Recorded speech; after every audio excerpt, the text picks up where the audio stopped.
नमस्कार, मी डॉक्टर सतीश पत्की. कोल्हापूरमध्ये गेली 40 वर्ष स्त्रीरोग तज्ज्ञ आणि प्रसूतीशास्त्र तज्ज्ञ म्हणून कार्यरत आहे.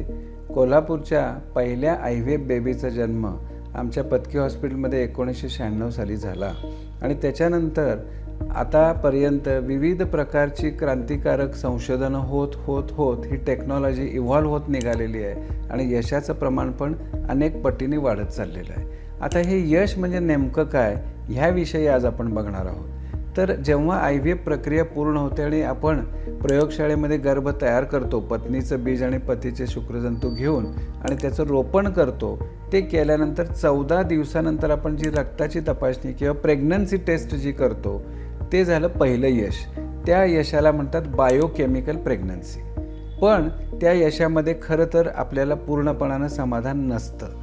त्याच्यानंतर पुढचा जो टप्पा असतो तो 2 महिन्याच्या स्टेजला जेव्हा सोनोग्राफीवर गर्भ दिसायला लागतो त्या स्टेजला त्याला म्हणतात क्लिनिकल प्रेग्नन्सी. गर्भ दिसून त्याचे हार्टबीट्स दिसायला लागले की आपण त्याला म्हणतो की क्लिनिकल प्रेग्नन्सी.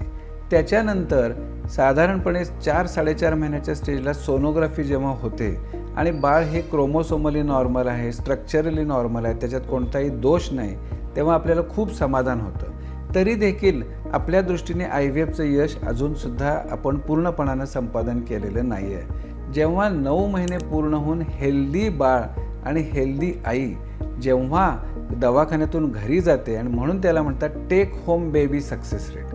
तर खरा ह्या प्रक्रियेचा आनंद जो आहे तो ह्या टेक होम बेबी सक्सेस रेटमध्ये आहे. त्यामुळं IVF केल्यानंतर फक्त प्रेग्नन्सी टेस्ट पॉझिटिव्ह आली म्हणजे आपलं यश आलं असा क्लेम पेशंटनेही करू नये किंवा त्या डॉक्टरनेही करू नये.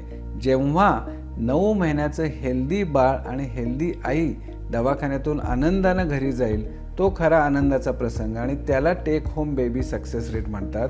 आणि म्हणून या IVF सगळ्या प्रक्रियेचं यशाचं प्रमाण हे टेक होम बेबी यश असं त्याला म्हणलं पाहिजे. धन्यवाद.